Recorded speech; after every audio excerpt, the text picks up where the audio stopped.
Hello, dear friends. Thank you for being here again and meeting us on this virtual platform of the Creek Festival. Tonight, we will follow the last lecture of the first series of our 5th anniversary edition of the Creek Festival. And tonight, we are happy and pleased to host Alfredo Saad-Filho, who by now is our friend of the festival. He was in Skopje for the festival 2 years ago as well. He will speak tonight on the 3 crises of global neoliberalism: economy, democracy, and health. And also, before I give the floor to Branimir, who will introduce Alfredo and will facilitate the discussion and the questions after the lecture, I just want to remind you that this is just the first part of our festival for this year. And we will resume with the Creek Festival by the end of August and continue throughout September. And we deeply hope, as all of us know, that we will be able to organize our events in person and have the chance to exchange with each other and be together and share the knowledge together. At last, I want to say that this month, in the frames of the Creek Festival and also the publishing section of Contrapunct, you will be able to find in the bookstores in Skopje 2 new books which we are publishing as translations into Macedonian language. The first one is by Martin Haglund, called This Life, Secular Faith and Spiritual Freedom. And the second one is Renata Salec's book called Running on the Spot. Both of these we will announce on our channels when you will be able to buy this. And this, as I said, will be published by Contrapunct. So I will not hold any longer. I will give the floor to Branimir now to introduce Alfredo and continue with the lecture. And we will meet again in 2 months from now. Hi, everyone. So I'm really honored to have Alfredo tonight with us. I'm a big fan of Alfredo's, I have to say. We met 2 years ago here in Skopje when he was physically at this festival in 2018. And I have to say that he's one of those rare academicians which are very nice much nicer, let's say, in life than in their books. So that's very hard to find these days. Oftentimes you find that people who you really appreciate in their work are not so nice as people. I have to say that Alfredo is the exact opposite of that. He's a very, very kind and nice person. And that's another reason why I'm very happy to have, let's say, this evening with him. So what can I say about him? He's a professor of political economy at King's College in London. He's moved to King's College last year in 2019. He was at the School of Oriental and African Studies for 19 years, if I'm not wrong, for a very long time.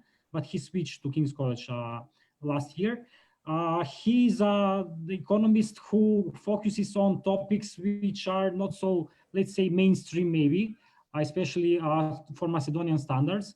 He focuses on political aspects of economy, on industrial policy, on development, and what is very important to me, on the nature of capitalism, especially on neoliberalism. He has written a lot on neoliberalism. He has also a very popular and very read book on neoliberalism. He's the editor of that book. I reread it once again these days. And his lecture today is very timely because it's basically on the current crisis that the whole world is going through, the corona crisis, the COVID crisis. And he will speak about three dominant aspects of this crisis, which is the economic aspects, the healthcare aspects, and the aspect of democracy. So I don't want to waste too much time because Alfredo has much more important things to say than me. So I will give the floor to him now. I will just say that after his lecture, we can have a discussion. And you can ask your questions as comments under this live video on Facebook, and I will read them to Alfredo. And if you're shy or for some other reason you can't or you don't want to write them there, you can ask the questions directly. You can write your questions directly to me as a message on Facebook, and I will read them to Alfredo. So Alfredo, welcome, and the floor is yours. Thank you so much, Branimir. Thank you, Artan. Thanks, Iskra. Thank you so much, everyone, Jana, for the invitation, for the organization of this session. It's an enormous privilege to be with you. I think CRIC is an amazing festival. It is one of the most exciting cultural festivals in the world today. You are doing something that is really admirable and that makes a difference and makes a contribution to global culture. What I would like to discuss with you today is the three visible crises that we have in the world right now. We have an economic crisis that has been going on since 2008. We have a political crisis that has been evolving since the global economic crisis, and we have a health crisis as well. Let me start by sharing my screen with you. Let me see if I can do this competently, and I apologize if I cannot, but I hope I will be able to do this.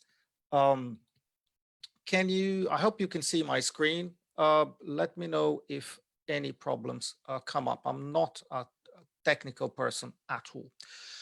So what I want to suggest to you is that these three crises are crises in global neoliberalism, and they are not static. They are evolving and they are emerging into a generalized crisis of global neoliberalism. And we see some indications of this perfect storm already in the United States. We see it in Brazil, and we see it in other countries in the world.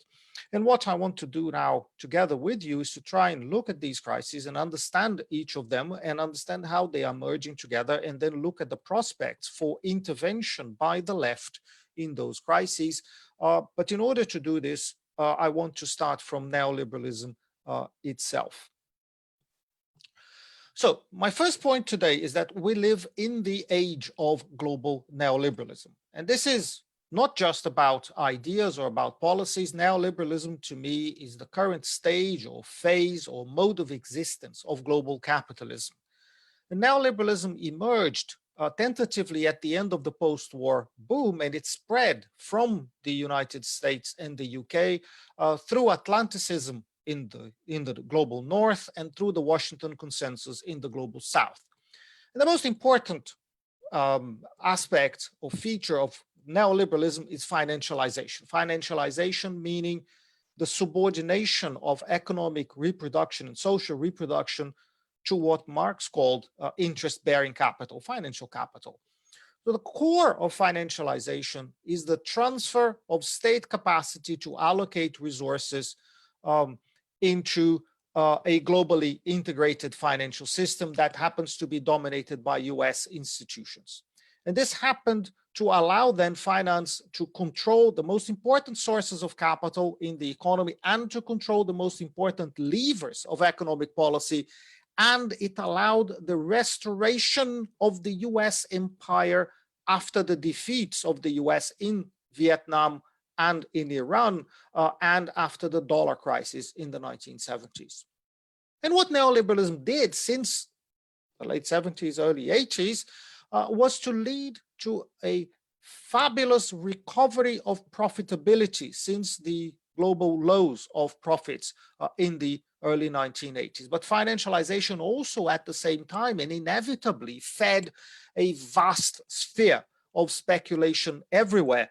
And it has led finance itself to be able to appropriate a growing share of the total value produced in the world.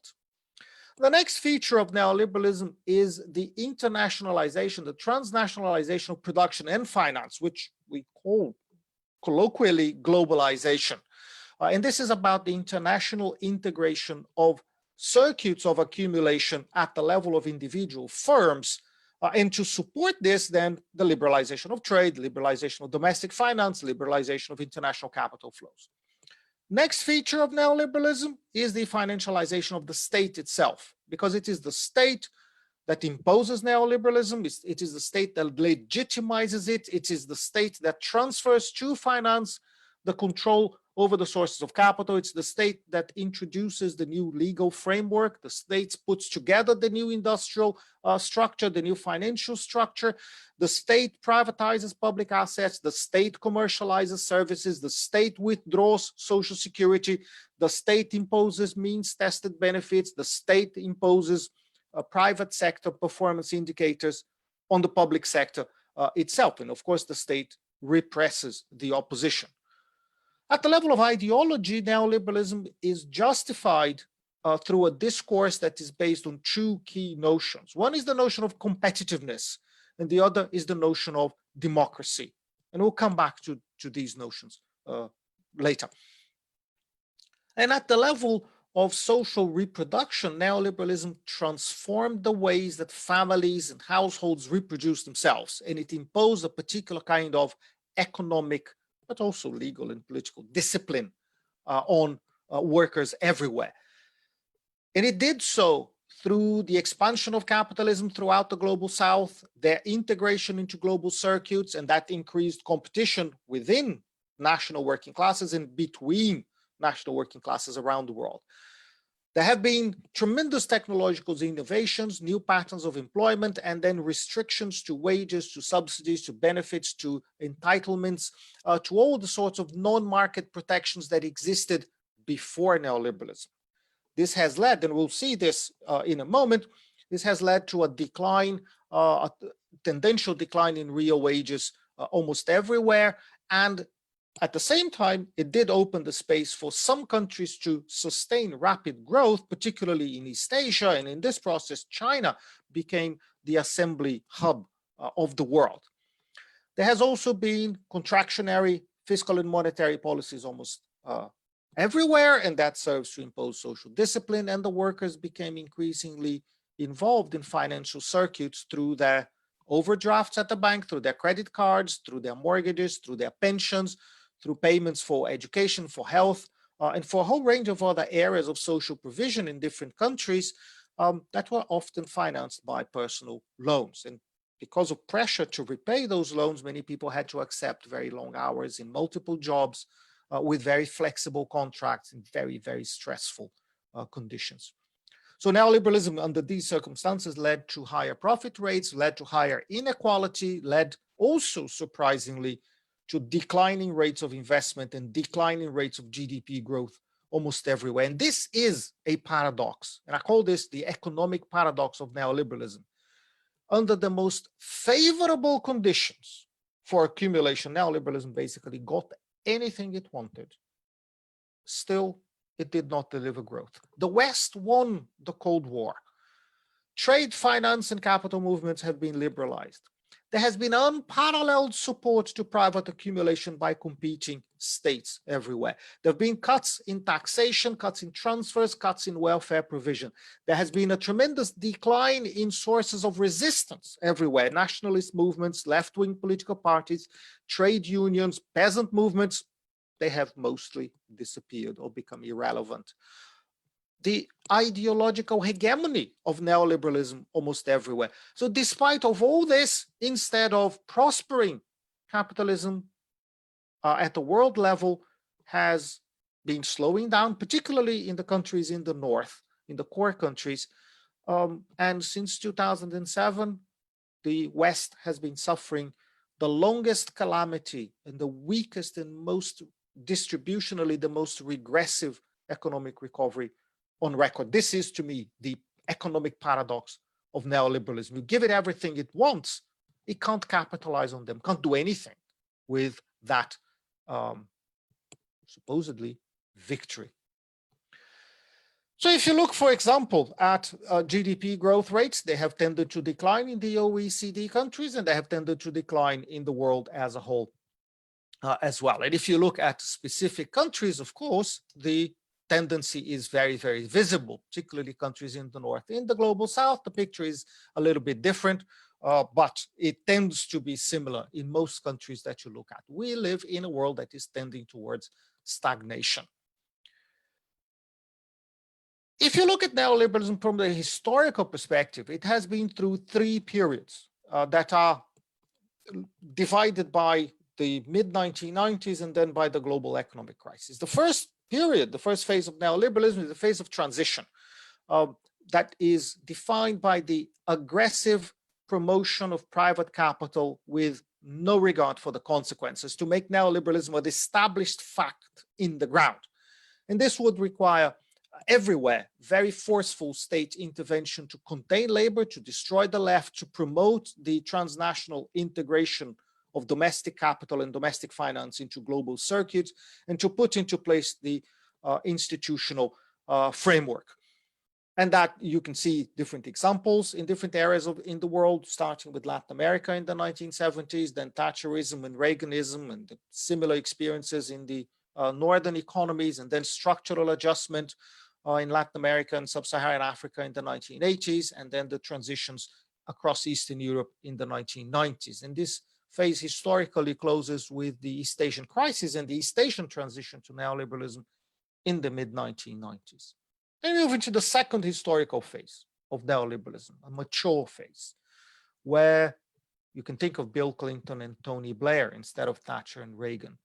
This is a phase of securing the hegemony of finance in economic and social reproduction. It's a phase of consolidation, of state management of the new modalities of international integration of production. It's a phase of rolling out new social policies, neoliberal social policies, to manage the deprivations that neoliberalism itself has created. And it's about the consolidation of neoliberal subjectivities. Neoliberalism is a fact on the ground, but now with the consolidation of subjectivity, neoliberalism is a fact in the mind. We now believe in it. It becomes common sense. At this point, there is no more space for the traditional left, both because society has changed and because most people didn't believe it anymore. It had become irrelevant in every sense. And then we move into the third phase after the global crisis that starts in 2007, 2008. We have a third period after the global crisis, a phase of loss of ideological legitimacy, when people realize that the free market does not deliver stability or growth, that rescuing the free market from itself has cost trillions of dollars, and it has perpetuated tremendous inequality that neoliberalism itself had already created, and that neoliberalism has created also very unpopular patterns of employment everywhere, and that neoliberalism cannot deliver stable accumulation. Now, perception of the change in income distribution was a big player in the loss of legitimacy of neoliberalism. This is this graph that you see is basically what became very famous with Thomas Piketty, who published his book Capital in the 21st Century in 2013. And that book is not that the book changed the world, but it captured a moment. It captured a preoccupation, a perception by large numbers of people that neoliberalism was delivering concentration of income. So what you can see in this graph is for four Anglo-Saxon economies, but this pattern is repeated in many, many other economies, very high levels of inequality. So the graph shows the share of total income that is owned by the top 1% of the population. A very high share, 20-something% maybe, at the beginning of the 20th century, that goes down, especially after the Second World War. That's the period of the welfare state. And then at the beginning of the 1980s, under neoliberalism, the share of the top 1% starts rising again. So that's neoliberalism delivering inequality. And people thought after the crisis, why are we accepting this? Because neoliberalism can't deliver employment, can't give stability, can't deliver prosperity.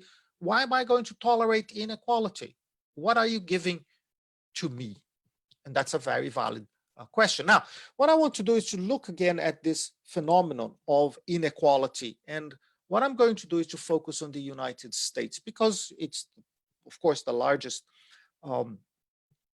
capitalist economy there is, and it's an economy with lots of data, good data that we can use. So if we look at the United States, the percentage of national income that is captured by the workers, that is about starts in 1980 with about 60%, and then the share of the workers declines to about 55%. So over time, the share of the workers declines, it falls, meaning concentration of income.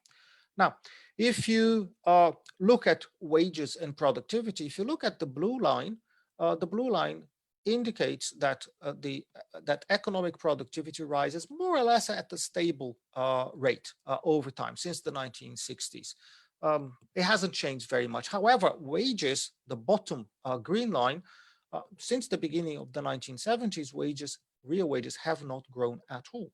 And that is the bottom green line. The middle green line gives you, so the bottom green line gives you real hourly wages.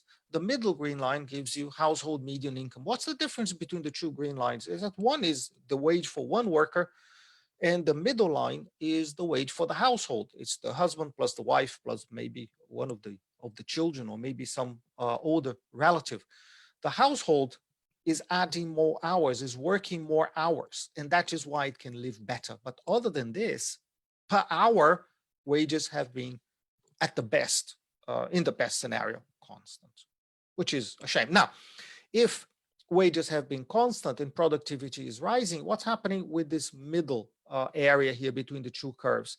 This is income that is being created, product that is being generated, that is not being purchased by the workers.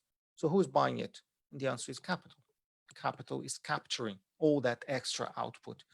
Inequality, pure inequality. Whatever income labor doesn't capture, capital by definition captures. So it's worsening concentration of income. And if you look at incomes in the United States over time since the early 1970s, what you find is that incomes for the poor have been stagnant, but the higher your initial income is, the more income you gain, the richer you become.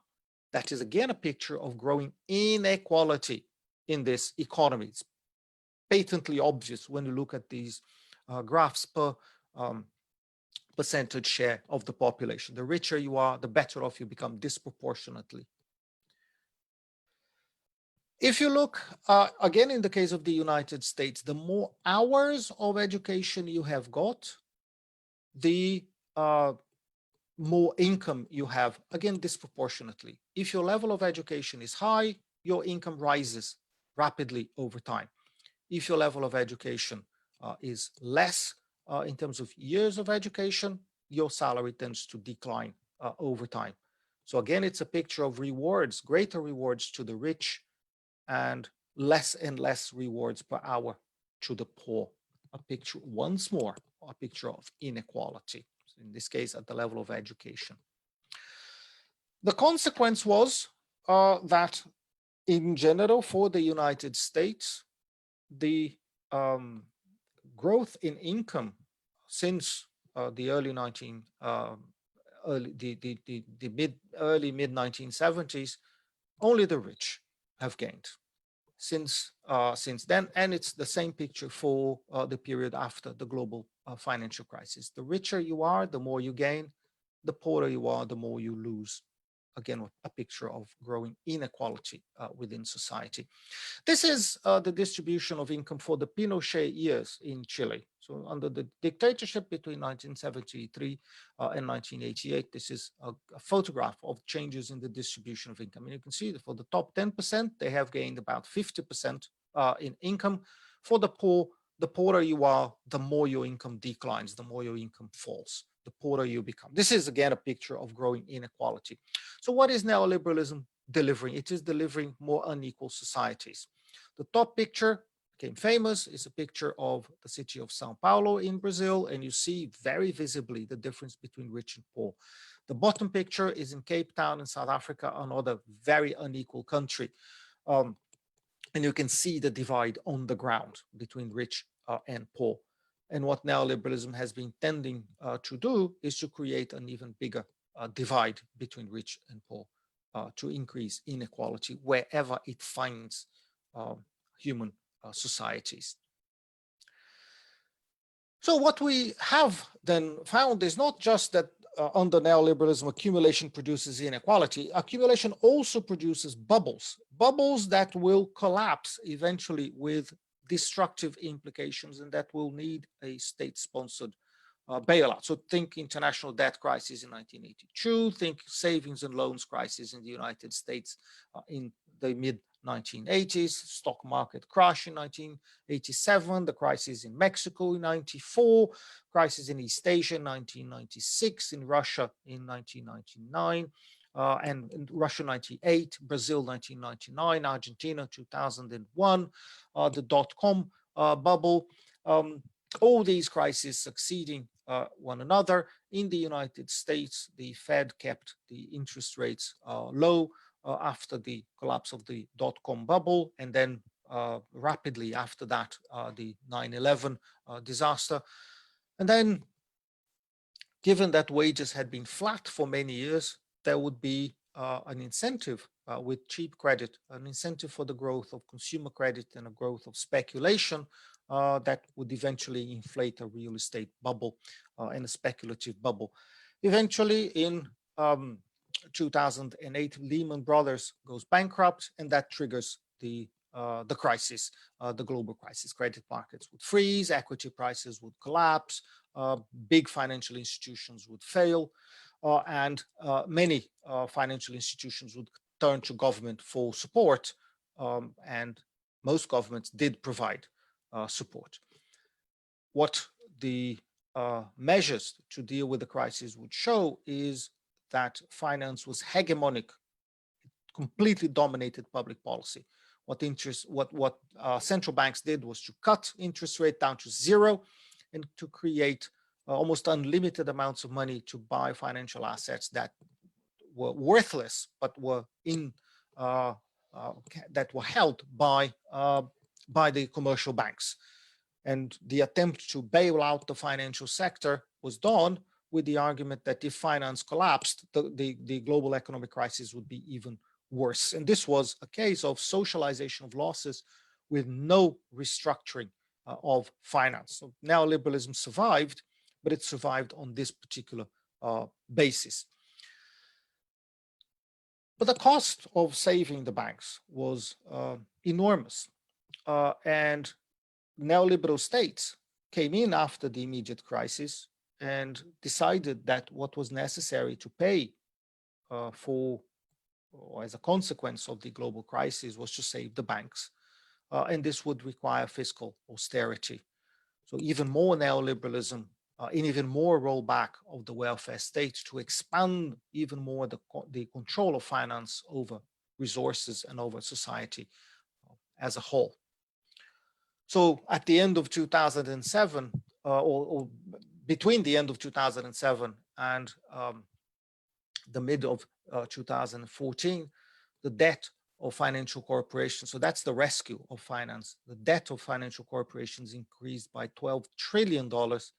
The debt of the public sector around the world increased by $25 trillion, and the debts of households increased by $7 trillion. So it was a recovery after the crisis, yes, but it was entirely based on additional debt.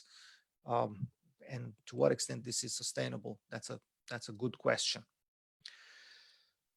Let me now look at politics and point out to you that there is a wide variety of paths of transition to neoliberalism. There can be an authoritarian path, think Pinochet, think Videla, think Thatcher, think Reagan, or there can be genuinely democratic transitions, think Brazil or South Africa or South Korea or Eastern Europe.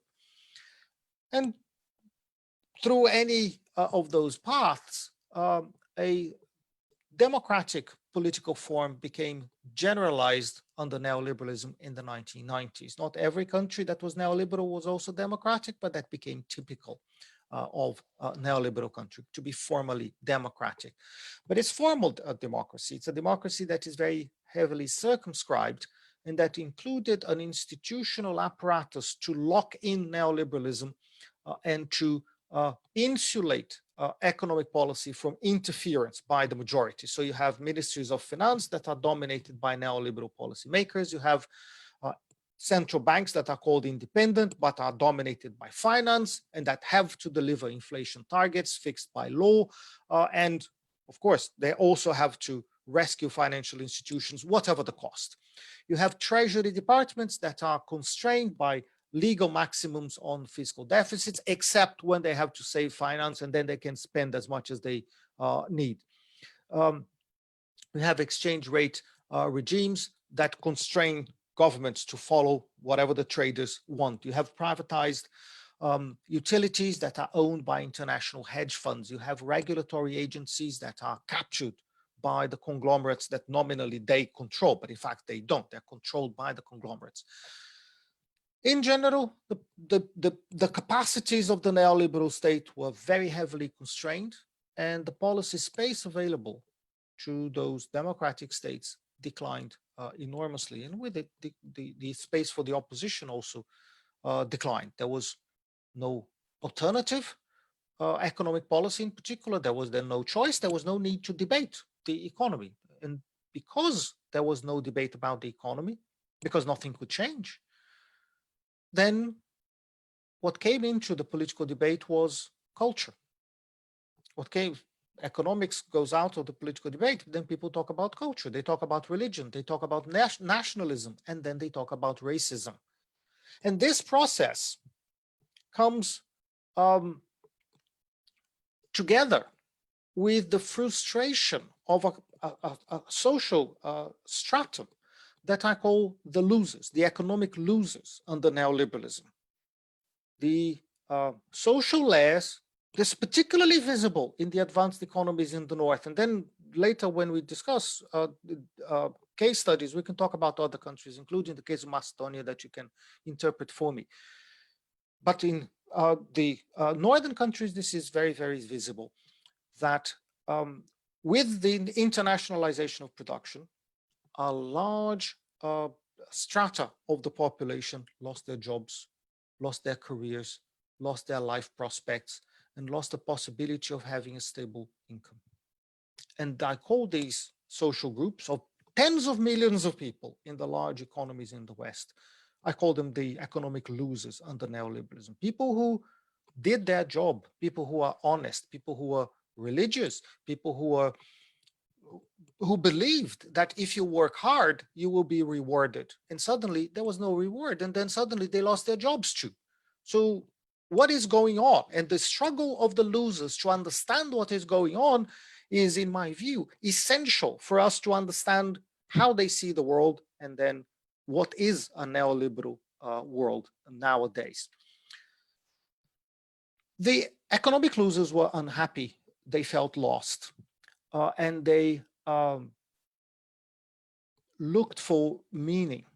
And the way to find meaning, given that mainstream politics was disabled from their point of view, politics could not respond to their anxieties, to their insecurities, governments could not respond to their desires, could not deliver their jobs, could not deliver them higher levels of income. They could not even admit a conversation about the economy, couldn't admit the fact that the economy was not working for very large numbers of people. And at the same time, the left had been demolished by repressive governments under the guise of a functioning democracy. And then what do you find? You find that people were alienated in politics and alienated in the economy at the same time. And this was the fate of a very large number of people.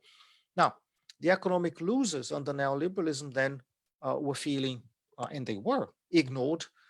Their alienation and their anger tended to grow, and they were polarized by not by conflicts between right and left, because the left was gone, the left didn't exist anymore. So they were polarized by conflicts between good individuals. It's not class politics, it's individuals and individual behavior. Good individuals and bad individuals, conflicts between insiders and outsiders.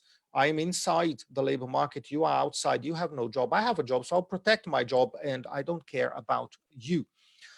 And these conflicts were framed by the mainstream media, and the mainstream media itself, its values were framed by common sense, the principle of common sense, a common sense that makes it obvious that, think from the point of view of advanced economies, it's obvious that immigrants are thieves, that immigrants take our houses and take our wallets when we are walking on the street. How do I know that? Because I've lost my job.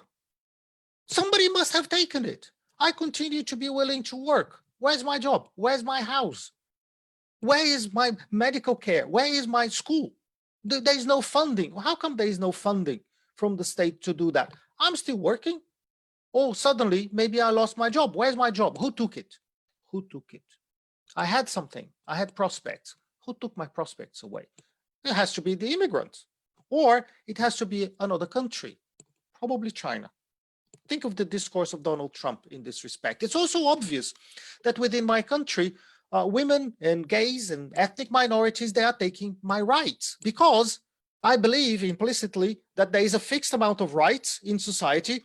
And if the state gives rights to some people, and I have lost my job, and I'm no longer even allowed to make a racist joke or to make a sexist joke, so who's taking away my rights and my jobs? And what's the connection between these things? And the connection between these things is political correctness. Why can't I say what I want to say? Who tells me what is right and wrong? Why am I being disrespected in the economy and in the public morals and in ideology? I'm being disrespected everywhere. And my child has no prospects. My child has no prospects. And we are all hardworking people. And it's obvious that our country has been tricked and our politicians are fools. But no, the politicians are not fools. Look at the wealth that they have. They're not stupid at all. They are corrupt. And there's a conspiracy going on. And it's obvious that my manufacturing job has moved to China. It's obvious that our politicians do nothing, and most of them have accepted the policies and institutions of neoliberalism. So there we are. They are committed to it, and the politicians are then useless because they can't change anything, and they're also corrupt. And then you might as well not vote, or you might, if you're going to vote, it's not going to change anything, so you vote for the crank, you vote for the clown, you go vote for the outsider, you vote for the person who at least has got the guts to say things as they are. That's political courage dislocated into voting for the clown. So what I am suggesting, and this is back to me again, what I am suggesting is that today in neoliberalism, the collectivity of the working class and the poor has been demolished. Class politics has been defeated, and democracy has been eviscerated. And the losers are now driven to frame their disappointments, their resentments, their fears, their hopes through the prism of an individualist and commonsensical ethical conflict that is seen through the angle of undue privilege that is given by the state to the undeserving poor, to minorities, to foreigners, to foreign countries, and so on. So what I call the political paradox of neoliberalism is that the institutionalization of neoliberal democracy undermined the foundations of democracy itself. The structures of political representation became unresponsive. Public policy became indifferent to the majority. The state signaled very clearly that collectivities would not be recognized, and that individuals who were poor were either failures or they were dishonest. But they didn't have to be attended to. And at the same time, as we saw before, the economic limitations of neoliberalism implied that your material aspirations would not be satisfied and that the next generation would not do as well as their parents did.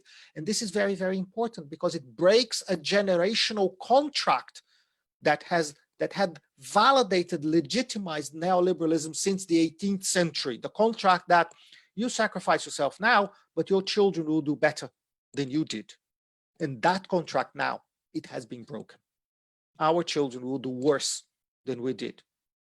So how can capitalism defend itself now? That's the loss of ideological legitimacy. Now what we have is each person for themselves, except for the perception that minority groups were giving or were being given or were taking what did not belong to them. This is very clearly, you can see, a combustible situation. And here we are, except we're not there yet. So what we have is that the destruction of the left and this political vacuum open spaces for anti-systemic forces that are polarized by what I like to call spectacular authoritarian leaders. These are supposedly strong men, they're almost always men, that cultivate a politics of resentment, a politics that appeals directly to common sense, that men that appear to talk to you honestly, that claim the ability to get things done by force of will, that sometimes claim political credentials because they were successful businessmen, and that promise to use their own strength of character and their outsider status to then come and confront the neoliberal state, to confront finance, confront globalization, confront the elites, confront the experts, confront the entrenched interests, confront the corrupt politicians, confront the selfish civil servants, confront the captured institutions of neoliberalism, confront the foreigners that are all doing harm to our people. And they do this to attract support from the losers. And they become then their electoral base. But when these leaders get to power, they invariably, they're capitalist. They invariably implement policies leading to a more intense form of neoliberalism under the veil of nationalism and a more or less explicit racism. So what I'm suggesting to you is that this is not a blip. This is not a temporary thing. What we have is a systemic political crisis in neoliberalism, and the rise of those authoritarian leaders, it is a symptom of the decomposition of neoliberal democracy. It's an outcome of the crisis of neoliberal economies, neoliberal political systems, neoliberal institutions of representation. And this is also evidence of the hijacking of mass discontent by the far right. And what nationalism and racism do is to offer the people a way to respond to real problems, a way to restore a sense of collectivity that they have lost everywhere else, in a way to reaffirm their self-worth that neoliberalism denies in every other way. You lost your job, you're a failure. You can't find another equivalent job, you're bad. You can't recover the income that you have before, you're weak. But we are the same nation, we are the same race, and there's other people out there that took what belonged to you. That's the implicit discourse from these authoritarian leaders. And those losers are looking for meaning, and they're looking for alternatives, and they're tired. They're tired of losing out to undeserving others within the country and outside the country too. But at this stage, to their right, you have even more dangerous movements that claim even greater political coherence and that want to represent the losers in even more aggressive ways. So what I call the paradox, we've talked about the economic paradox of neoliberalism, we've talked about the political paradox. Now there's a third paradox, that is the paradox of authoritarian neoliberalism. And the paradox is that the economic and the political crisis in neoliberalism promote the rise of spectacular leaders that are free from mediating, stabilizing institutions. They do not follow political parties, they lead political parties. They are not contained by trade unions because they have been destroyed. They're not contained by social movements, they've been eliminated. They are not contained by the law, they change the law. So those leaders are committed to neoliberalism, and they're committed to themselves and their own power as well. And when they are in power, they promote a radicalized version of neoliberalism. They attack all forms of opposition. They push for greater globalization and financialization. They give even more power and income to the neoliberal elites. But in doing this, they harm the losers again. They harm their own political base. Society becomes more confused, more divided, wages decline, taxes become even more regressive, social protections are eroded, economies become more unbalanced, poverty grows, you have an increase in mass frustration, you have new conflicts. But these leaders, they cannot stop.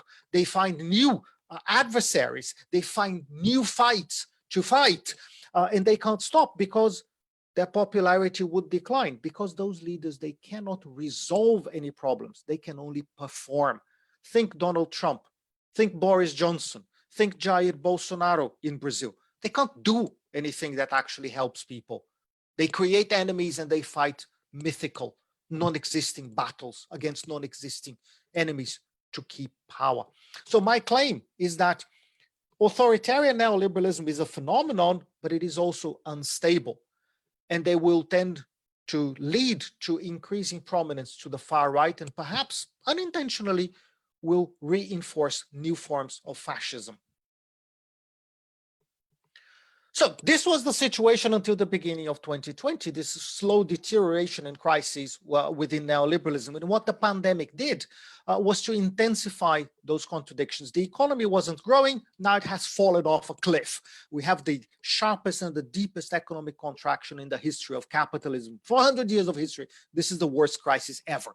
We have, for the world as a whole, we have the disintegration of the global economy, leaving the most exposed, the most committed neoliberal economies completely naked. They cannot produce enough face masks for their health staff. They cannot produce personal protective equipment. They cannot produce ventilators to keep their population alive in hospital. And these are insufficiencies in production that were designed by policies, 40 years of neoliberalism, and their state capacities, particularly visible in the more neoliberal states, the United States and the UK, and now also in Brazil.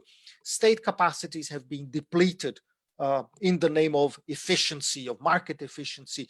Deindustrialization has been achieved in the name of globalization of production and the pursuit of short-term profitability.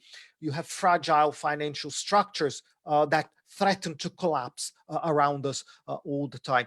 So when the pandemic happens, the economy implodes, and what do governments do? First thing is to save finance. First thing, once again, is to save finance, while the majority of the population, they're affected by loss of jobs, loss of income, loss of businesses, if you're a small business person, loss of credit lines. At least 40 million jobs, 40 million jobs lost in the United States. Similar problems in other countries too. An incredibly strong economic contraction. Let me try and wrap this up. This will be my last slide for you. So it's very, very clear that what we have now is a tendency for economic stagnation. It's a tendency for a prolonged political crisis and a tendency for the emergence of new forms of fascism. There is a counter tendency. The counter tendency is for the resurgence of the left. And this is a very important counter tendency. We look at the Black Lives Matter movement in the United States. That is a beautiful thing. It's a fantastically important movement, but they are on the defensive. They are trying to come out on the attack, but they are much weaker than the government and then the far right in the United States. What I think that the left can do is to stress its own definitional characteristics. What is it that defines the left versus the right? What defines the left is a preoccupation with equality, with collectivity, with economic democracy, and with political democracy. So what I'm suggesting is that we should focus on that. I'm not proposing that we should focus on the merger of tiny left organizations. What we have to think, I think, is of a left politics that comes out of and responds to the class structures in the current phase of neoliberalism, that a left that responds to the mode of existence of the working class that we have today. It's not about repeating what Lenin said in his book, What is to be Done. It's not about reading more Stalin, reading more Trotsky, reading more Mao Zedong. They are essential, but that's not sufficient. What we need, in my view, is the development of political practices that can help us to overcome the fragmentation of the existence of the majority of the population, the working majority, the working class today. The fragmentation of our workplaces, the fragmentation that exists across workplaces, the fragmentations that exist between people across different countries, the fragmentations within our communities, between our communities, we ought to focus on bringing people together to show their commonalities. So just like production and accumulation and consumption under neoliberalism, they all cut across borders, they cut across religions, they cut across ethnicities. The neoliberalism uses at the same time those lines to create divisions that weaken everyone.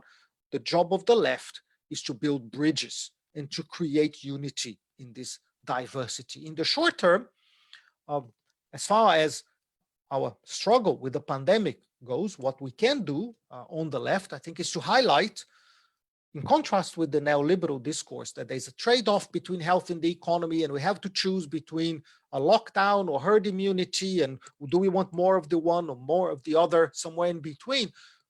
Our job is to say, no, there is no dichotomy between the economy and health, because the economy cannot function if people are unhealthy, and the economy is us. And how come the economy has to make us healthy instead of demanding health so that we can work for others? We can say that capital fetishizes the economy and instrumentalizes people to exploit them. And this is a conversation that has immediate appeal today.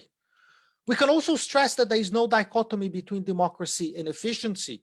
In the early days of the pandemic, at least in the UK and in the United States, the mainstream media and governments said that it was not possible to control the virus as they controlled it in China, because the UK and the US are a democracy and China is a dictatorship, so we can't do what China did. But in fact, if you look at different country experiences, and we can talk about this, there is no trade-off between democracy and efficiency in the pandemic. Countries have performed better or worse depending on their public policies, not on their political regimes.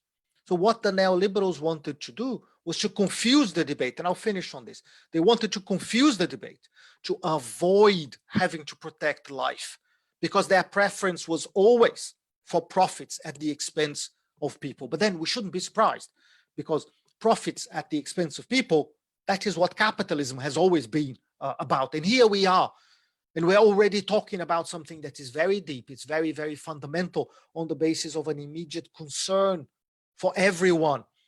And I hope that we can have many of these conversations now and in the days to come. And these are very profound and very fundamental conversations for our day and age. Thank you. Thank you very much. Thank you. Excellent. Thank you, Alfredo, for the excellent lecture. So we have 4 questions so far from the audience, but I'll be a bit selfish and I'll start with a question of my own. So sorry about that, guys. I will ask your questions later on. But I mean, it really, I think it comes nicely if it follows up Alfredo's discussion so far. You were talking about the paradoxes of the neoliberalism. I will say that we are experiencing currently another paradox, which I'm not sure is a paradox of neoliberalism. It might be actually paradox of the left. Why? Because the current crisis showed us that the current system, neoliberal capitalism, is working only, let's say, for the rich, or mostly for the rich. 47 or whatever million people in the States lost their jobs, while the billionaires increased their wealth by, I don't know, 20%, by 600 billions. And we have many more data. Let's not go into those details. So the system is currently working just for the rich. But still, we don't see movement almost anywhere in the world, popular movement, massive popular movement, or some other political organization, which is challenging that. And we see these stark differences, we see these stark contrasts everywhere. It's in the UK, where you are now. It's in Brazil, your home country. It's in America, the richest country in the world. We are seeing it. We are seeing it in my country, here in Macedonia. So we see it everywhere, almost everywhere, with several exceptions, let's say. But still, there's no ray of some political movement or other organization which might challenge this. So it's kind of a paradox to me. Everybody is seeing that the current system is unfair, is working against them, but nobody is doing anything to challenge that. So what precisely can we do in order, let's say, to change things? I know it's a very difficult question, but I want, some discussion. We saw we are seeing it maybe, let's say, movement in the States, Black Lives Matters and the riots in there.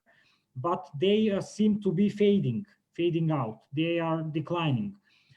We see something currently in your home country, in Brazil. We see some protests. Let's see how things will evolve. But do you think that some kind of movement similar to the, I don't know, movement after the great global financial crisis from 2007, 2008, like the Podemos movement in Spain or the We Are the 99% movement in the States, do you think that some kind of this massive popular movement is possible in the world, somewhere, anywhere? And do you think that, okay, currently it might not be the best time for that because we still have pandemics and we have restrictions of movement and everything. But do you think that, let's say, in forthcoming months or years after, when, let's say, things start to improve from health point of view, we can see this kind of movement? Okay, I think this is an absolutely fundamental question. You're totally right to concentrate on this. I am hopeful, and I'm more optimistic now than I have been for a long time. I'm hopeful because after 40 years of defeat, we can see the beginnings, I think, what I hope and believe is the beginnings of a successful resistance. The Bernie Sanders movement in the United States, the Corbyn movement in the UK, and before that, the experience of Syriza in Greece, the experience of the Workers' Party in Brazil, the experience of Podemos in Spain. So all of these experiences ended in defeat, but they also provided lessons and they show the depth of dissatisfaction with neoliberalism. And this explosion now of Black Lives Matter in the United States, it merges very nicely with the Sanders campaign. Now you have, for the first time, I believe, really in US history, a movement about racial disparities and inequalities that is truly multiracial, multicultural, and that unifies a big section of American society. Previously, it wasn't like that. Movements for Black people would be essentially led by Black people. It made it much easier to isolate those movements. Now it's much harder. So whether this particular movement will end in victory or in defeat or somewhere in between, we don't know yet. But I think what we have been seeing is the accumulation of force and the accumulation of experiences. And at some point, we will start seeing traction and increasing success. The problem here is that this is the question that you have asked, I think fundamentally is not an academic question that we can sit at a conference and decide what to do next. This is a practical question, an empirical question. What is it that we can do that works on the ground, that actually shakes the foundations of the state, that actually puts the police on the defensive, that puts the institutions of the state on the defensive, and they backtrack a little bit? That is a practical question we need to respond, and different forms of struggle and resistance have to be tried until they succeed. This is urgent, I think, because neoliberalism had already lost a lot of its ideological legitimacy back in 2008 because of the problem of inequality and instability driven by finance. And now it's lost even more legitimacy because the more neoliberal the country is, the more neoliberal its response to the pandemic, the worse the death toll is. So neoliberalism kills. Very clear, this correlation, very clear. So it is possible that these neoliberal governments will try to restore what existed before, including fiscal austerity. But they will be able to do this only by force. They will not have the ideological legitimacy to validate that. So what I can see ahead is governments trying to restore neoliberalism, but using even more force than before. And I think that they will not be able to do this. I think that power will escape through their fingers. Why do I think that? Because last time around, when the third wayist governments tried to hold on to power, what happened? Brexit happened. Donald Trump happened. So power escaped through their fingers and went to those spectacular leaders. Now, when the spectacular leaders tried to impose a radicalized form of neoliberalism after the pandemic, I think they won't be able to hold power again. not firmly. So I am very concerned, and I think the tendency is for the emergence of an even stronger far right, fascist far right. But there is this counter movement led by the left, and it's a race between them. So I think this struggle is extremely important. It is the central struggle for this moment in time, and we have to win it. But the outcome is still open.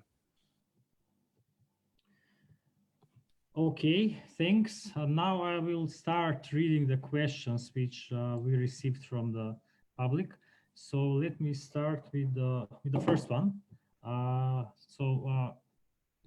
It was written here under the Facebook stream. So Sotil Traikov is asking, are we living the end of neoliberal capitalism? And is there an incoming fight for a more social global society, Yes. I do believe that these three crises that I have outlined for you today, the economic crisis, the political crisis, and the health crisis, they emerged as crises in neoliberalism. They could merge and become a generalized crisis of neoliberalism when the existing form of capitalism can no longer reproduce itself. We have seen this happen before. Capitalism changes forms. There was the classical liberal form of capitalism that imploded in 1914 with the First World War. Then there was the Keynsian social democratic form of capitalism and the development in the West, and the developmental form of capitalism in the global South that came into a crisis in the late 1960s and early 1970s. That was the end of Keynesianism, and then neoliberalism came into existence. So there are these cycles, and it's perfectly plausible to think of the end of neoliberalism. What will happen after, we do not know. But I do think that we have great difficulty even imagining a return to the neoliberal normality, a return to the financialized forms of accumulation on the basis of precarious jobs. Neoliberals want that. The jobs that are now being created are even more precarious than the jobs that existed before. As Branimir mentioned, the billionaires have made hundreds of billions since the beginning of the pandemic in the past 6 months. And the majority of the population have lost out massively in terms of income and wealth, as well as their health. So it is possible that we will see a restored neoliberalism. That is what the neoliberals want. That is what the top 1% will want. I don't think it is possible to restore what existed before. But if it is not possible to restore, to stabilize what existed before, then comes the question, what is it that will emerge in its place?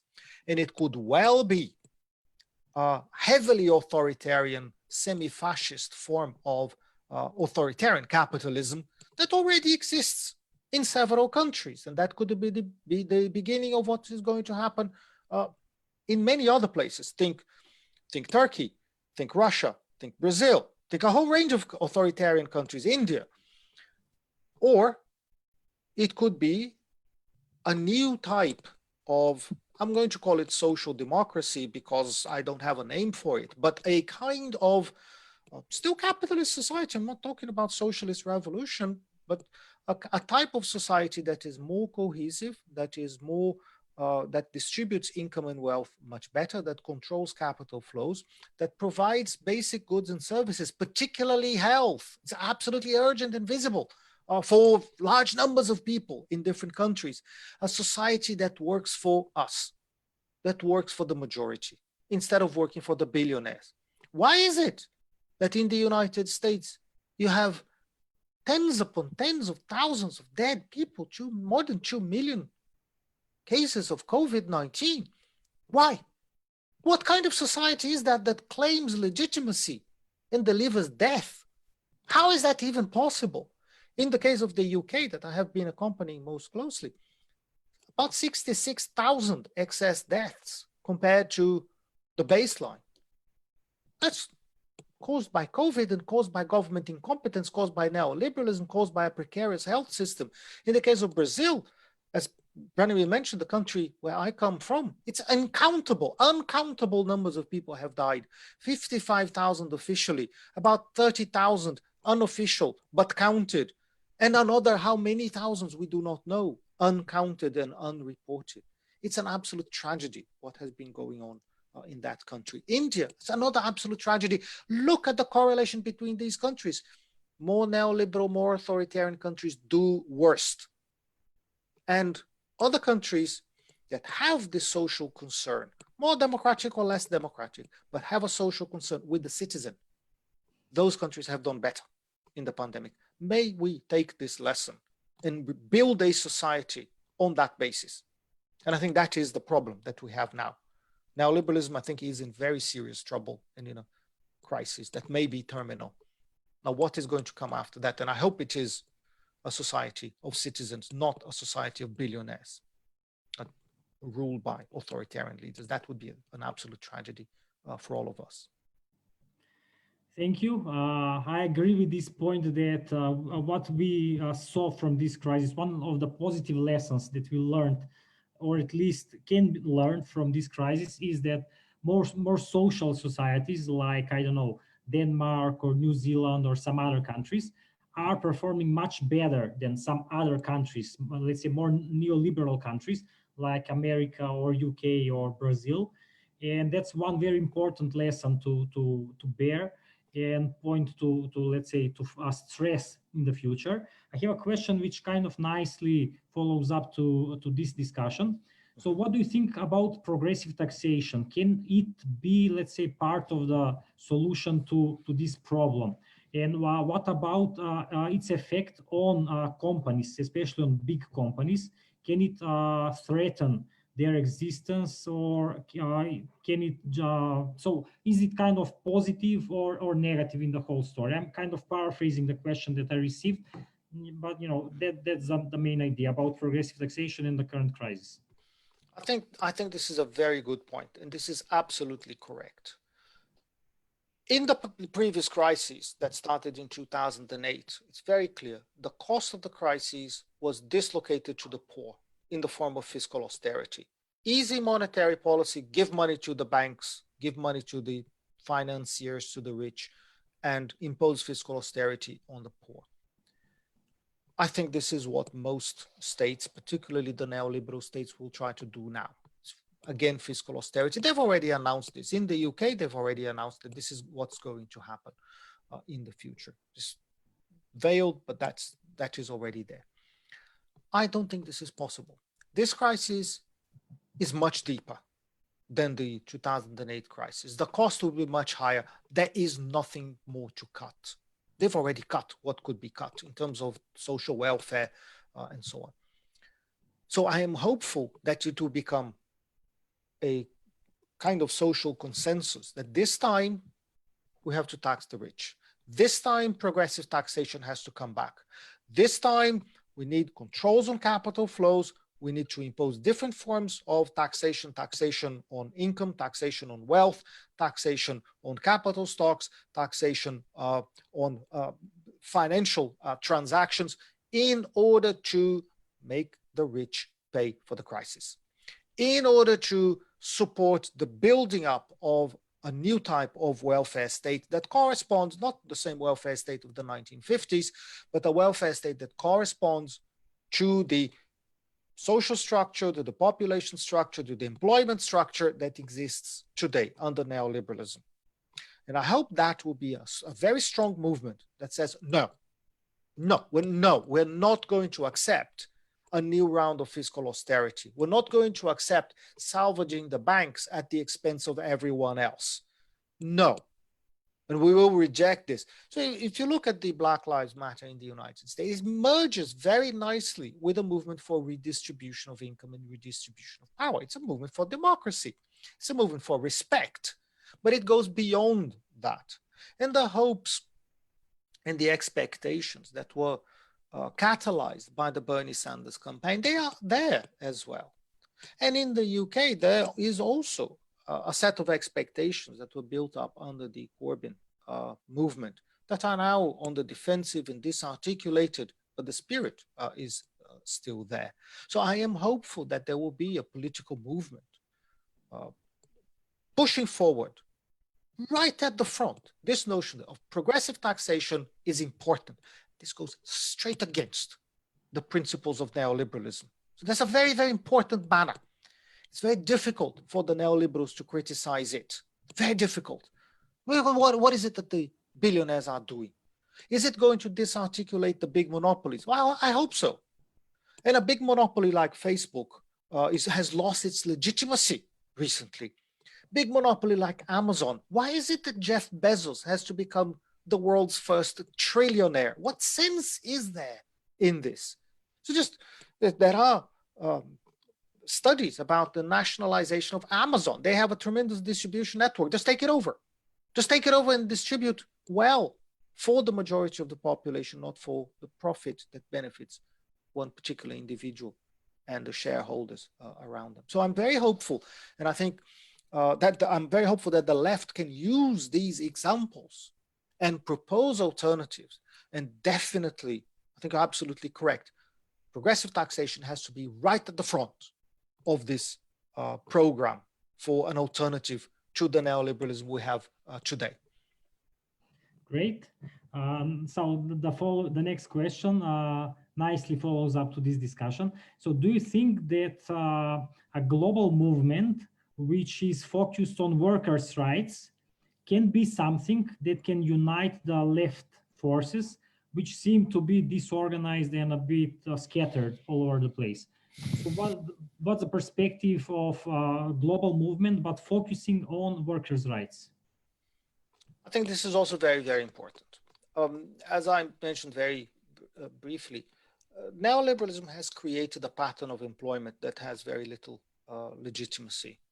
You might remember, or some of you might remember, there was a cartoon that was famous a few years ago, coming from the United States. It's a banquet, and the president is speaking to someone, and there's a waiter behind the president. And the president is saying, oh, my government has created 9 million new jobs.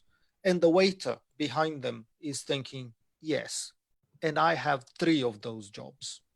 So that is a reflection of the pattern of employment under neoliberalism. It's the people who drive Uber cars. It's the people who drive or who deliver food through different platforms that you command through your telephone. It's precarious jobs without a contract that pretend that you are an independent entrepreneur when in fact you're a very precarious worker with no guarantee of income. This is the type of job that is common under neoliberalism, but it's not a kind of job that is seen to be desirable. Compare with the jobs that existed in the previous phase of capitalism. Those were mostly formal jobs, stable jobs, sometimes factory jobs, sometimes office jobs, but there was career progression, there was a pension at the end of it, there was a sense of stability, there was a sense that if you worked hard, you could progress. There is no progress today. There is much less space for social mobility. It is very difficult to then legitimize the type of employment that exists under neoliberalism. And in this sense, I see a lot of scope for a social movement that claims for workers' rights, that claims that workers have, because they are citizens, because they work, because they deliver, because they produce, they want to have stability, income, prospects, a minimum level of guarantees that they can live decently in society. In a society that is, all our societies are reasonably rich. They are reasonably prosperous. They can provide for the vast majority of people. So I am optimistic in that sense that together with progressive taxation, a struggle for better patterns of employment is very, very important. Now, one of the many difficulties, or maybe perhaps the fundamental difficulty for the left to articulate those movements, is that the working class has changed. And it is today a much more disarticulated working class. It's disarticulated because of this pattern of employment. It's also disarticulated because production has become internationalized. So you are now working here, but the product is not coming out of your factory. It's not even coming out of your country. The product is being assembled in another country with parts that come from several different countries. So this decomposition of the labor process, this decomposition of the work process, is also the decomposition of the working class. And that makes it very difficult to unify them around common banners, around common slogans, around common struggles. This is a difficulty. Well, what it does is to reaffirm the international character of labor and consequently the international character of the production process and the international character of the working class.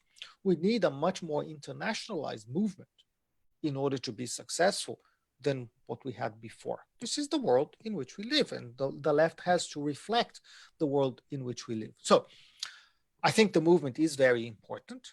I think it has to be grounded on work. It has always to be grounded on work because work is what we have in common and work is a necessary condition for life. So that is significant, but it's not just the reconstitution of a Leninist party. Leninist parties were very successful in the beginning of the 20th century.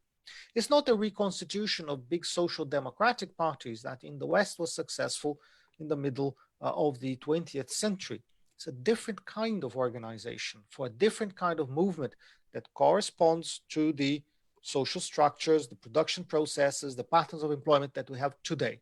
So in the case of Macedonia, you have to look around and identify what is it that people have in common? What is it that brings them together? What is it that can bring them together? And then link up with peoples outside of your own country to see what we can do together around similar goals and similar objectives. And of course, people will put pressure on their own state because that is where legislation is made, that is where policy is implemented. But there has to be attention to this international side as well. So the challenge for us is how to develop those movements. And again, coming back to something I mentioned before, this is an empirical question. It's a question of practice. It's not a question of theory primarily. The theorists, the scholars, the academics, they will come running after interpreting what is happening in the real world. But what has to happen is a change in the real world itself. And it's the empirical, practical experience of success. That is what we need to see. But definitely that will be connected with workers' rights. Great. So next question. Do you see a strong perspective of eco-socialism? Could it be a serious player on the political scene? I think this is the big elephant in the room that I had not mentioned before. We have this pandemic now, and we have to be able to confront it. If we are not able to confront this pandemic correctly, properly, in a progressive way, we have no chance of confronting the climate crisis. So I see the pandemic, in a sense, as the general rehearsal for the climate problem that we're going to have. You must be following what's happening now in Siberia with the heat wave. Today I saw in the newspaper that Antarctica is warming up much faster than any other region in the world. This is absolutely catastrophic. I believe we are completely out of line with the aspirations of the Paris Agreement to limit global warming to 1.5, maximum 2 degrees. We are running towards 4 degrees, maybe 5. This will be an unimaginable disaster for the world. Neoliberalism and capitalism, they are unable to address the climate problem. We know this already. They knew about global warming. Scientists have been talking about global warming since the 1950s, if not before. There were even people in the 19th century who talked about that. Nothing has been done. Nothing. It is absolutely urgent. And I also think that we are living a runaway process of climate change. And what we can hope to do is to mitigate. We can't contain it anymore, but we can still mitigate. We can save people's lives, preserve a measure of civilization and welfare. But we need to do this now. And since neoliberalism is unable to do this, the oil lobby is just too strong. Nothing is going to happen for the next century. The capitalist lobbies are too strong. Nobody wants to lose money by investing in climate change. Nobody wants to pay higher taxes. None of the billionaires want to pay higher taxes to support societies in the transition. Political courage is gone. The neoliberalism is an age of political cowardice. There is no Roosevelt. You could easily imagine the biggest program of public works in the history of capitalism, a green program to retrofit the entire economy, to change the energy base of our societies, to save capitalism from itself. You can imagine this, nothing's happening. There is no space for this. We're all locked up. The political systems are locked up and completely jammed, and we're moving right instead of moving in a progressive direction. Think again, Roosevelt. Capitalism cannot resolve this problem.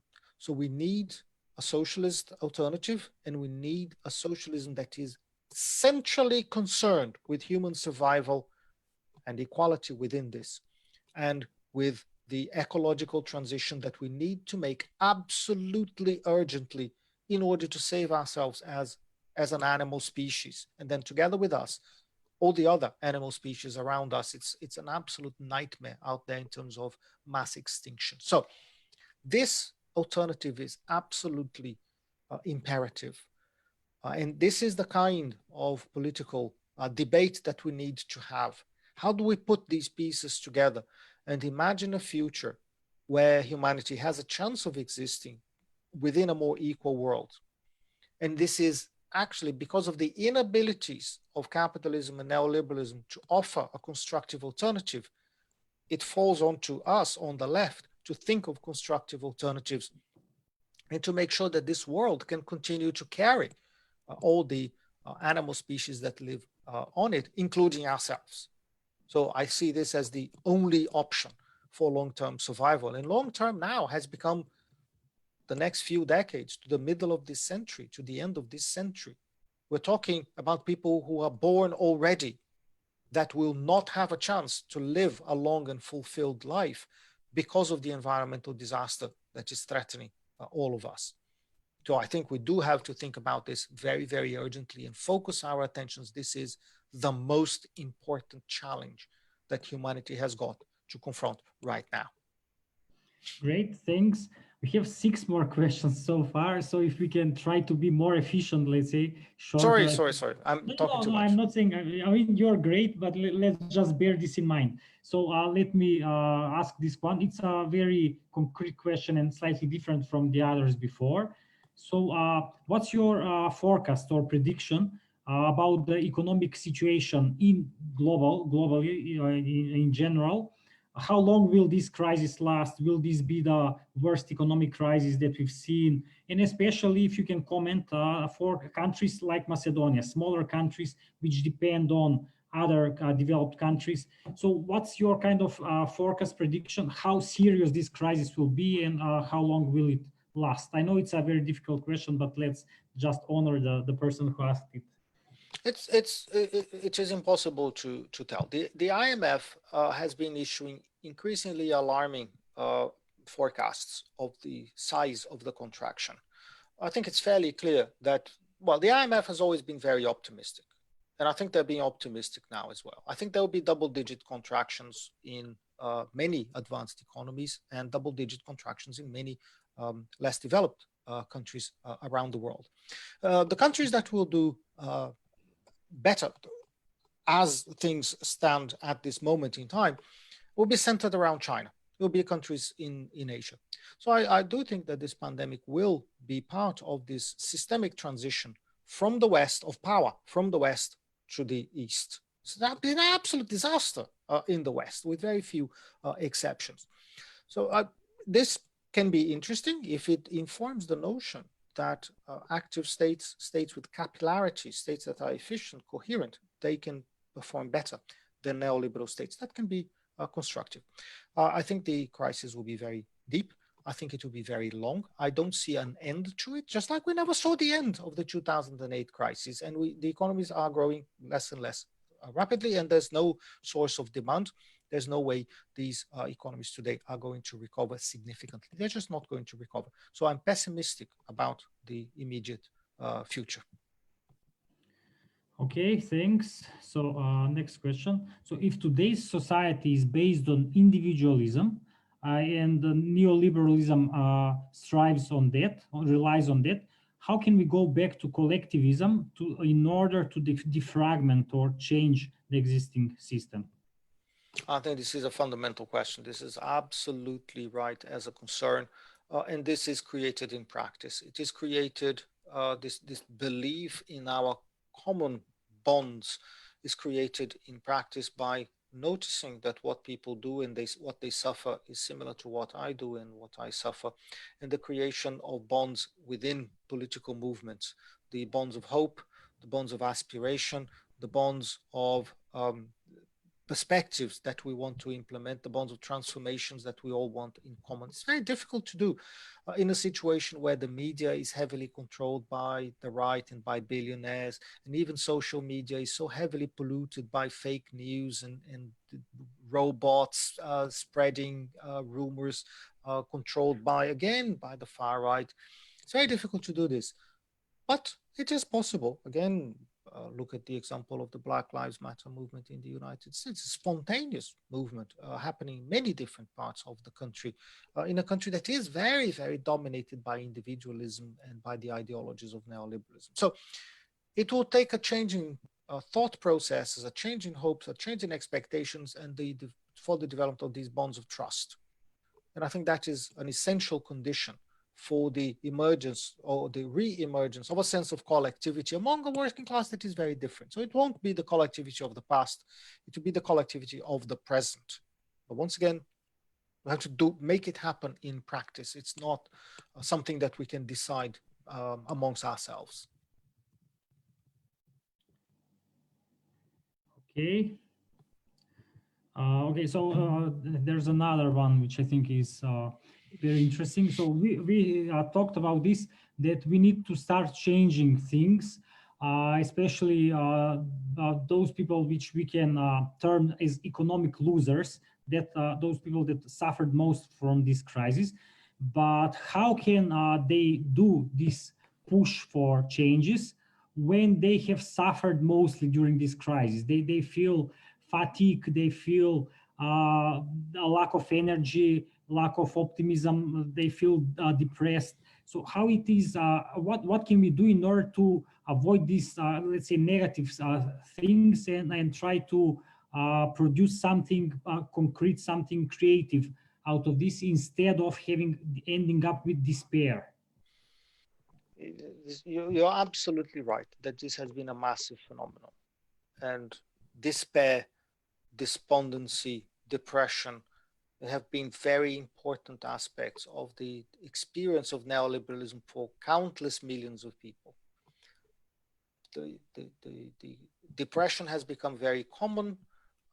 Medication for depression has become extremely widespread, again, particularly in the United States.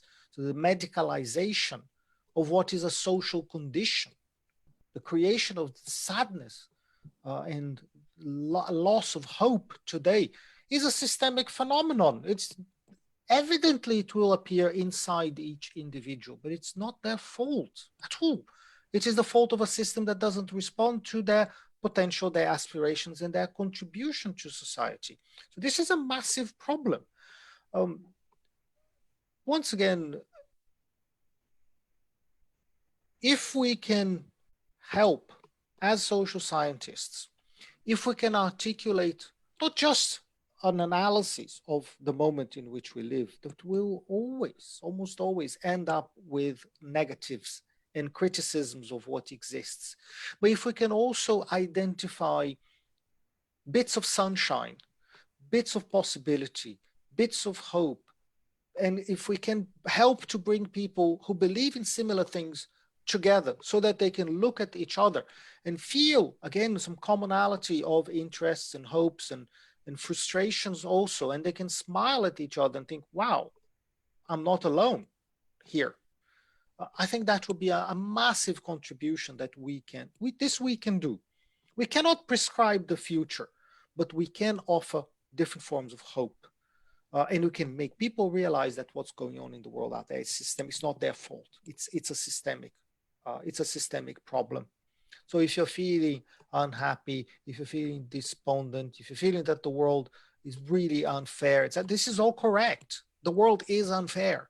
The world has taken out prospects from people. It is a fraud out there. Billionaires becoming even richer and people losing their pensions, losing their jobs, losing their hopes.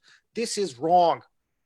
And it's absolutely correct to be against this state of the world. So if we can offer this kind of inspiration, we'll be doing our job as social scientists and as activists on the left. And I think that is part of our responsibility right now.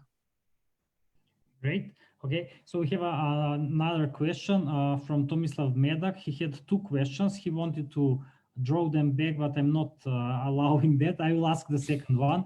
So he's saying that we are seeing currently with this crisis, and not just the crisis, current crisis, but also more recently, trends in changes, some changes in the working class itself.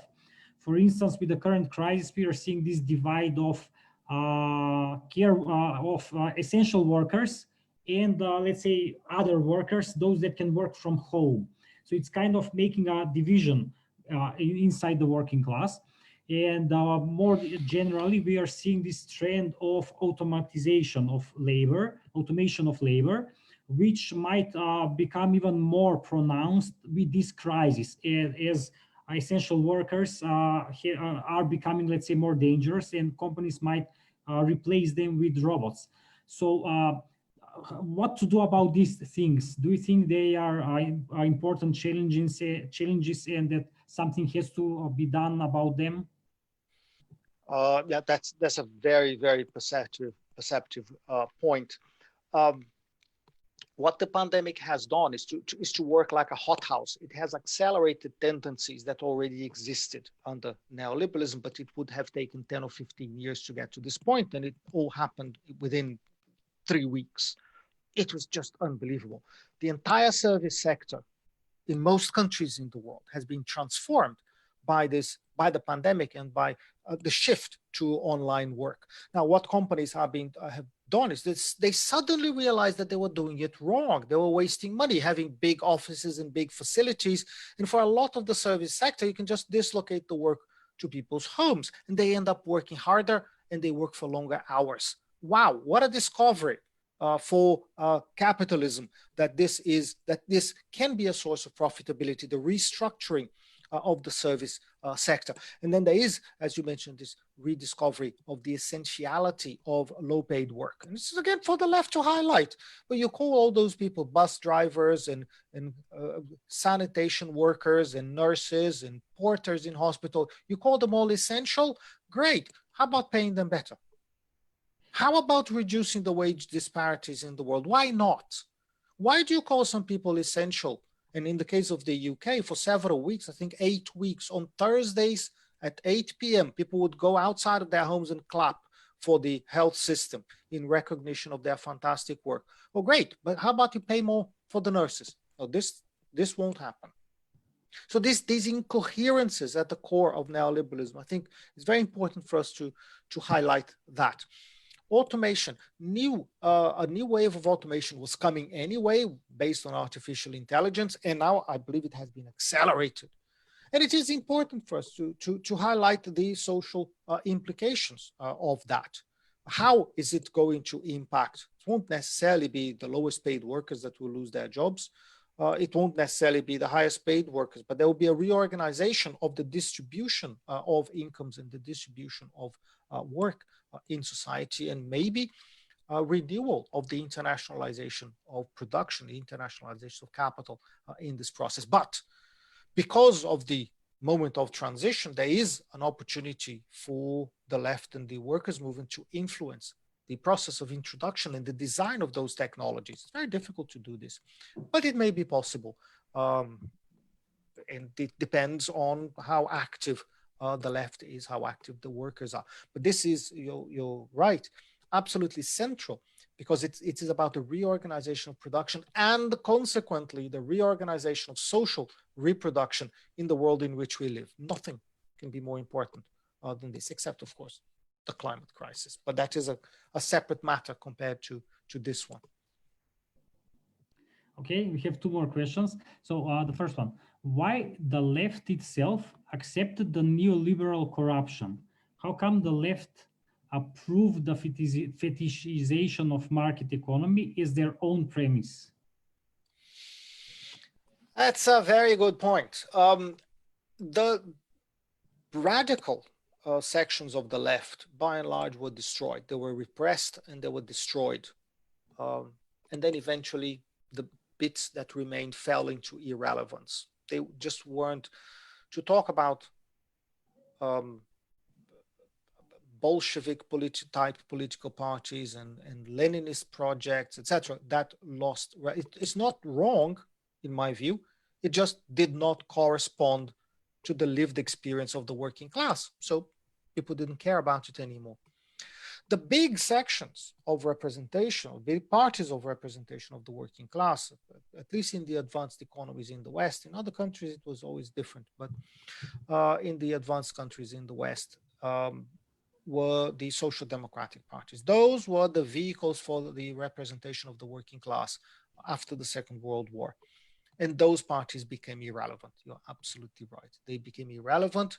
They fragmented themselves. They accepted the ideologies of neoliberalism. They are put onto the defensive. Think of the German Social Democratic Party and the acceptance of the Hertz for reforms in the early 2000s. Think of Tony Blair and the British Labour Party.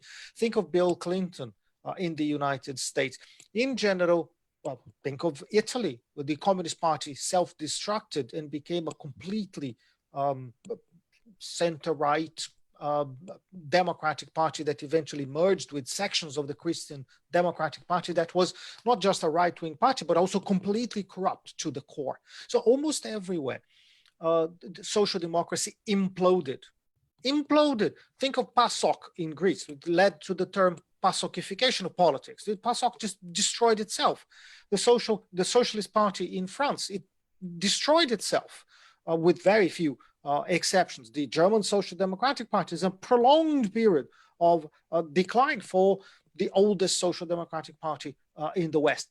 So these parties do not represent a working class that has changed fundamentally. And part of their bind, the tension inside them, is that they did buy into the neoliberal discourse. They accepted the neoliberal discourse.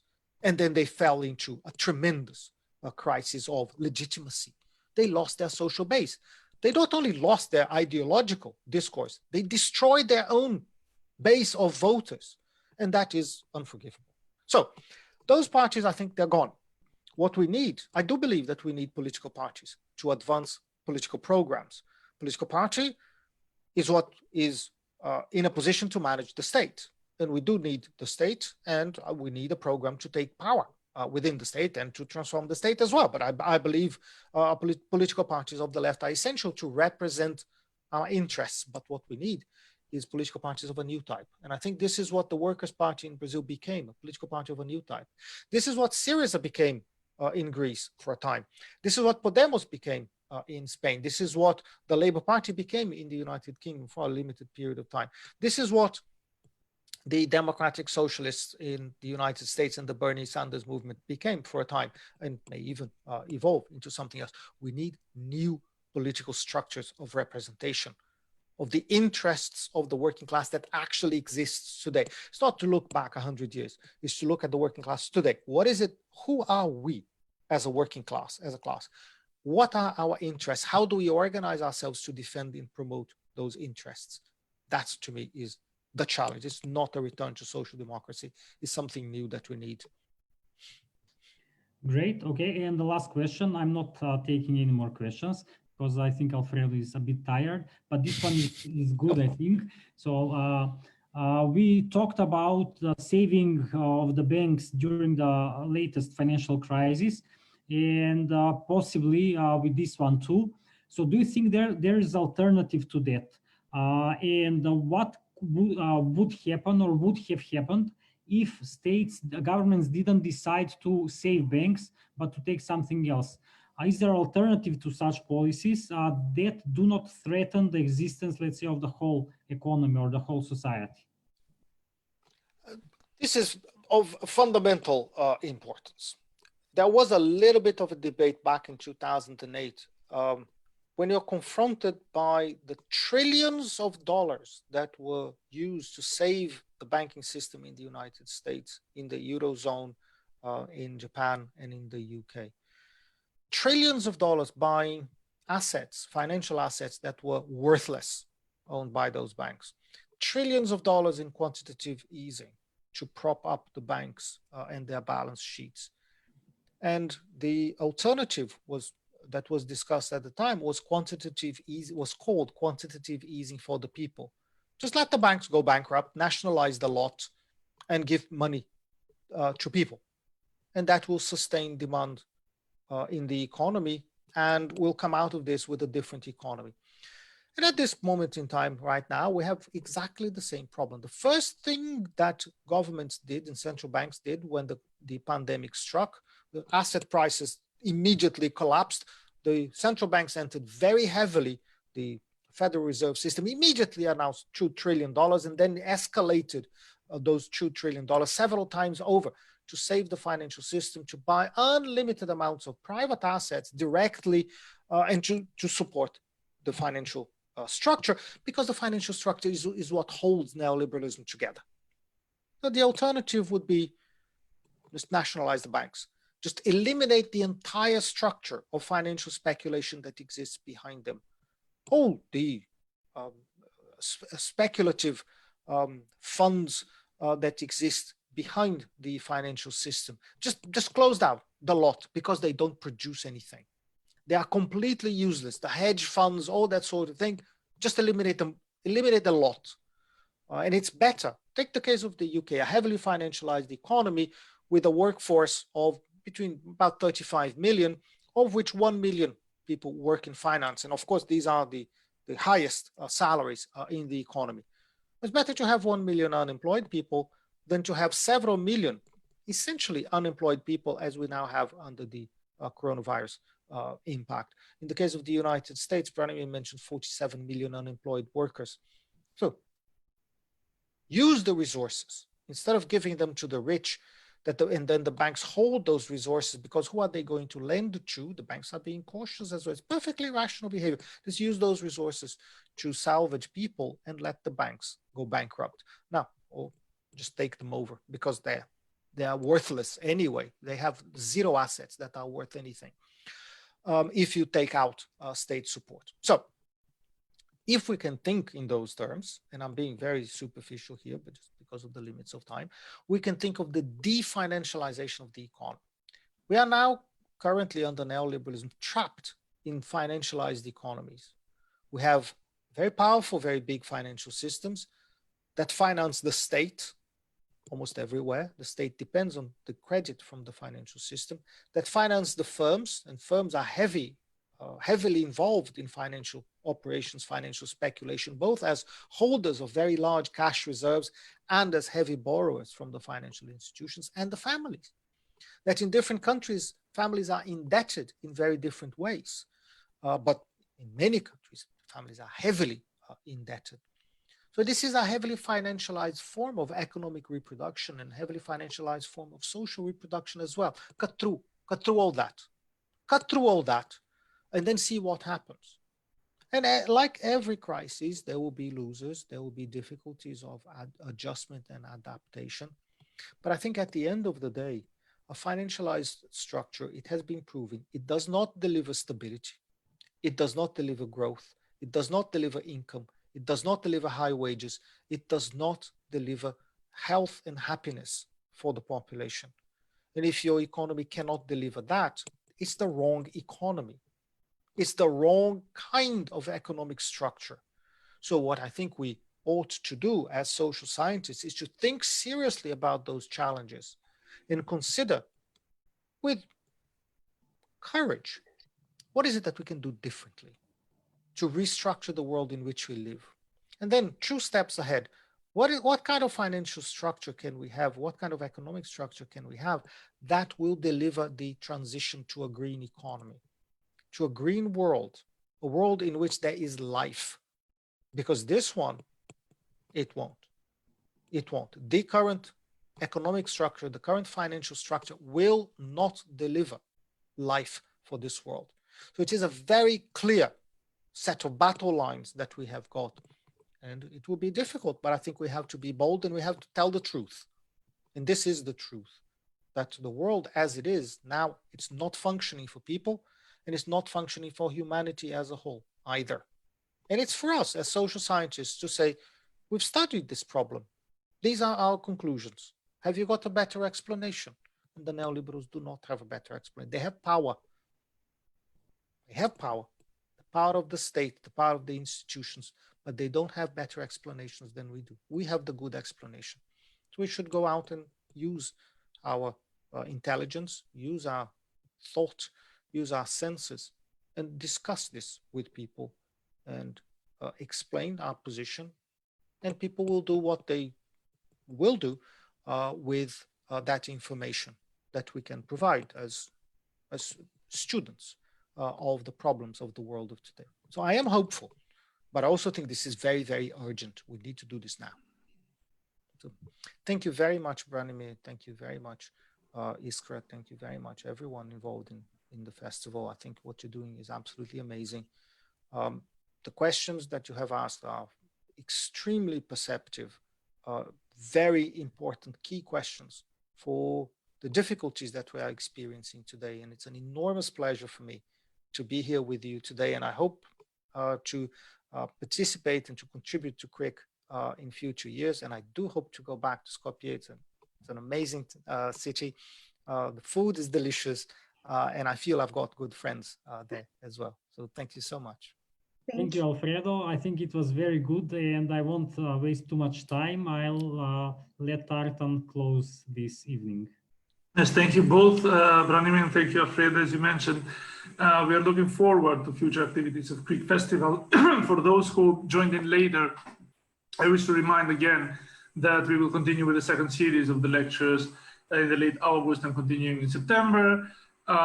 This was the last one of the series of 5 lectures of this first set, and I would just like to go through fast with the titles and people who spoke in the previous 4 lectures, going in reverse.